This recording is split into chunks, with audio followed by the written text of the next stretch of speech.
on Iraqi television by President Bush almost 2 weeks ago.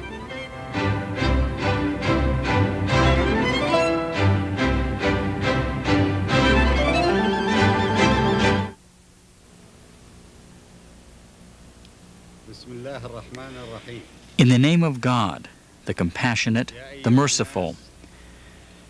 O mankind, we have created you, male and female, and made you into races and tribes, that you may know one another. Surely the noblest among you, in the sight of God, is the most God-fearing of you. God is all-knowing, all-aware.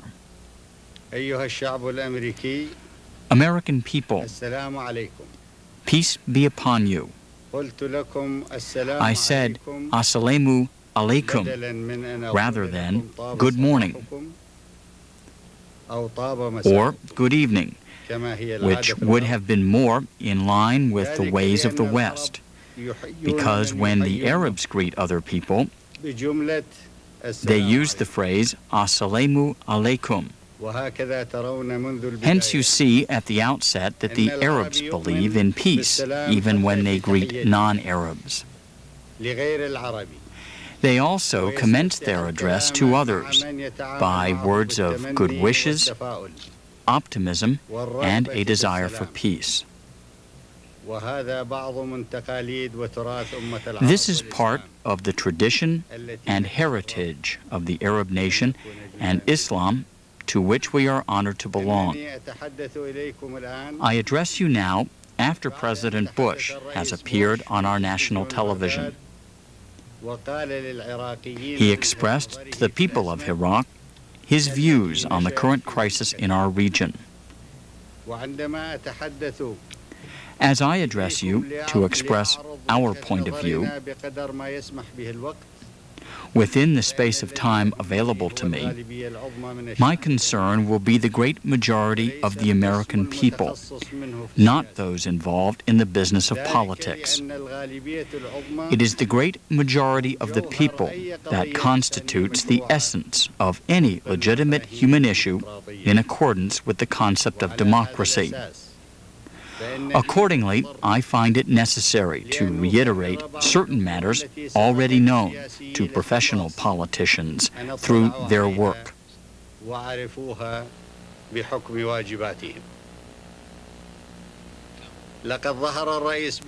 President Bush has already appeared on Iraqi national television and presented his views in full after he voiced his desire to do so on August 30th, 1990, along with his displeasure at the appearance of Saddam Hussein on U.S. television.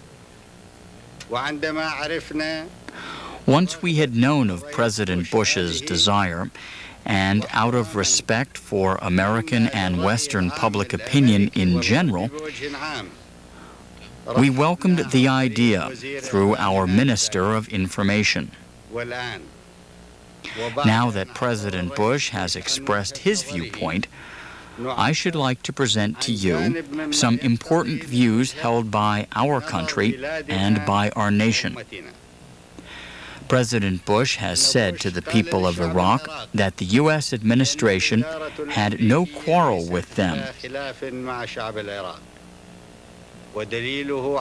In proof of this, he said, the administration had allowed the Iraqis to purchase some of the goods they needed, particularly grains, from the U.S. market. He also said that the U.S. administration had also helped bring about the ceasefire in the Iraq-Iran war. The U.S. president did not hit the truth when he said the U.S. administration had no quarrel with the people of Iraq. We have evidence that President Bush was himself involved in the 1986 Iran-gate or Iran-Contra conspiracy against Iraq, when he was Reagan's vice president. This is a well-known fact, documented in the dossier of the case. We received an apology from President Reagan over that affair, which he described as a mistake, not to be repeated. We accepted the apology, which was conveyed to us through the U.S. Assistant Secretary of State, Mr. Richard Murphy, on May 11, 1987.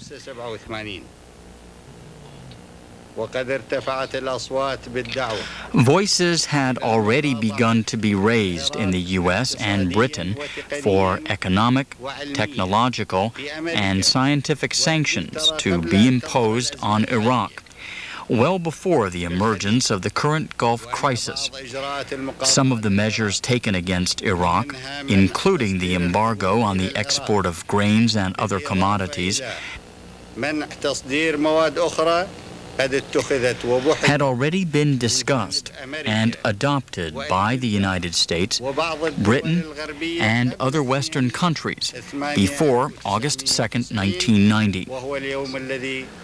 The day on which the Iraqi arm extended assistance into the expulsion of the former rulers of Kuwait, who had been installed by foreign powers to impose a despotic rule on this severed part of Iraq.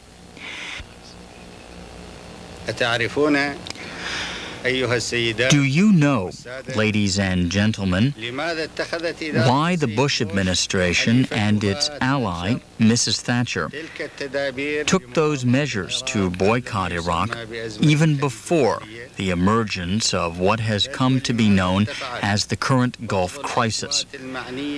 Why indeed have certain voices been raised in the U.S. and Britain, promoting the notion that ending the life of Saddam Hussein by assassinating him has become a necessity, and encouraging an attack to be perpetrated against vital installations in Iraq?